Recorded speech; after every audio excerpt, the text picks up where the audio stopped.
Assalamualaikum warahmatullahi wabarakatuh. Kembali lagi bersama saya Nafiatul Salma SW.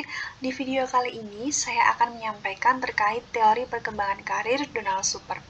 Langsung kita masuk pada penyampaian pertama, yaitu unsur self-concept. Jadi self-concept di pendekatan ini adalah bagian penting, di mana self-concept atau gambaran diri itu sehubungan dengan pekerjaan yang akan dilakukan dan juga jabatan yang ingin dipegang. Dan adapun hasil penelitian, data hasil penelitian mengindikasikan bahwa self-concept itu berkembang melalui pertumbuhan psikis dan fisik yang berlangsung melalui observasi kehidupan kerja, mengidentifikasi orang dewasa yang bekerja, lingkungan umum, dan penghayatan pengalaman hidup. Dan di akhir nanti muncul atau akan ada gambaran diri yang vokasional, yang disebut dengan vocational self-concept.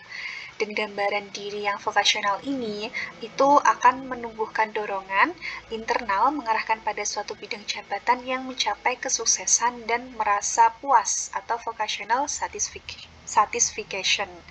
Dan inilah yang menyebabkan seseorang itu mampu mewujudkan gambaran diri terhadap suatu pekerjaan, terhadap suatu bidang pekerjaan yang nantinya bisa dia itu untuk mengekspresikan diri sendiri. Selanjutnya, tahap perkembangan karir. Ada 5 tahapan perkembangan karir Donald Super. Yang pertama ada tahap pertumbuhan atau growth. Ini rentang usianya 0-14 tahun. Di tahap ini, kebutuhan dan fantasi itu merupakan hal yang dominan. Dan konsep diri yang dimiliki oleh seseorang itu dibentuk melalui identifikasi terhadap tokoh inti dalam keluarga dan juga lingkungan sekolahnya. Nah, tugas perkembangan di tahap pertumbuhan ini adalah untuk menjadi lebih perhatian terhadap masa depannya dan menentukan orientasi di masa depan, meningkatkan kontrol diri terhadap hidupnya, meyakinkan diri untuk dapat berpartisipasi secara akademik di sekolah, dan memilih tingkah laku dan kebiasaan yang kompeten untuk bekerja.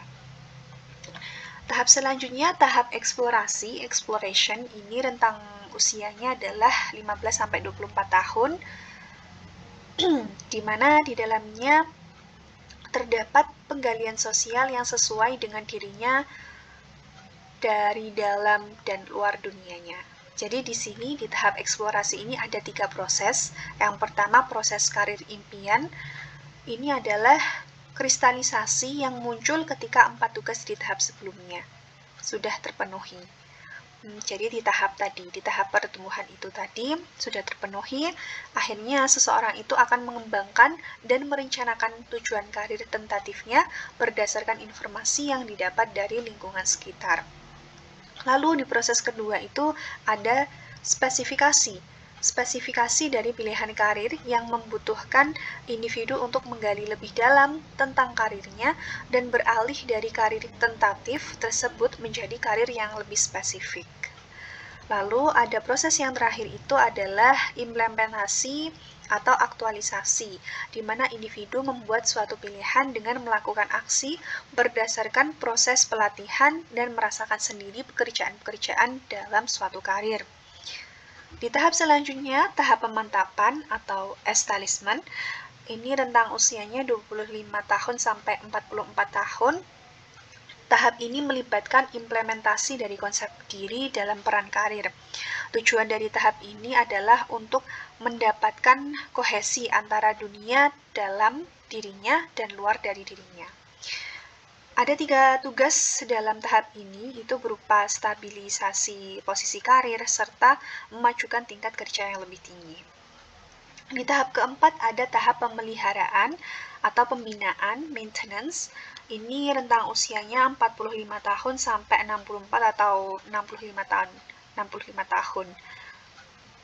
Di sini, individu itu akan menetapkan pilihannya dalam suatu karir pilihannya dan memelihara karirnya tersebut. Ada 3 tugas perkembangan dalam tahap ini, itu meliputi mempertahankan yang sudah diraih, meningkatkan kemampuan dan pengetahuan, dan melakukan inovasi dengan melakukan tugas secara berbeda maupun menggali tantangan baru. Di tahap terakhir ada tahap penurunan, kemunduran, ladies and gentlemen, ini rentang usianya di atas 65 tahun ke atas. Ketika berada pada tahap ini, terdapat tugas perkembangan dalam melambatnya diri, rencana pensiun yang mengarahkan pada perpisahan dengan karir dan kehidupan pensiun, dan tahap ini di usia ini kan kekuatan fisik dan mental itu juga menurun, sehingga aktivitas kerja berubah dan berhenti pada waktunya. Selanjutnya, sebentar, macet. Selanjutnya, mana nih? Selanjutnya terkait dengan tugas perkembangan vokasional super. Ini ada kristalisasi di usia 14 sampai 18 tahun itu. Tugasnya adalah proses merumuskan suatu tujuan karir dan juga merencanakan memilih pekerjaan yang disukai. Ada spesifikasi rentang usia 18 sampai 21 tahun. Tugasnya adalah peralihan pilihan pekerjaan tentatif menuju pekerjaan yang spesifik. Ada implementasi di usia 21 sampai 24 tahun, tugasnya adalah menamatkan pendidikan, menamatkan pelatihan-pelatihan, dan kemudian memasuki dunia kerja. Selanjutnya stabilisasi di usia 24 tahun sampai 35 tahun, tugasnya itu memperkuat pilihan karir dengan pengalaman kerja, penggunaan bakat, dan menetapkan pilihan karir yang tepat. Ada konsolidasi di usia 35 tahun ke atas. Ini tugasnya adalah penempatan karir dengan promosi jabatan karir atau kedudukan yang lebih tinggi. Ini sudah dijelaskan bersamaan dengan tahapan tadi ya. Ini untuk spesifiknya ini, penjelasan yang lebih rinci ini. Dan terakhir ada penyampaian terkait kelebihan dan kelemahan teori Donald Super. Kelebihannya sendiri yaitu menggambarkan perkembangan karir sepanjang rentang hidup. Sesuai yang sudah saya sampaikan tadi ya, bahwa banyak sekali atau ada 5 tahapan dengan rentang usia yang spesifik banget. Ada 0 sampai di usia terakhir itu 65 tahun ke atas. Menggambarkan jelas sekali. Lalu kelebihan yang kedua yaitu individu mewujudkan konsep diri untuk mengekspresikan diri sendiri.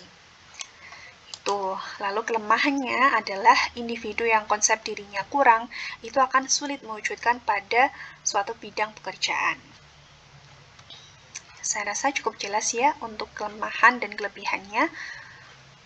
Dan mungkin itu, terima kasih, gracias, yang dapat saya sampaikan. Dan juga mungkin saran dari saya kepada teman-teman agar untuk mencari referensi lain untuk menambah poin-poin yang mungkin tidak ada di penyampaian saya kali ini. Dan saya ucapkan mohon maaf atas kurang lebihnya dalam penyampaian saya. Dan saya ucapkan wassalamualaikum warahmatullahi wabarakatuh.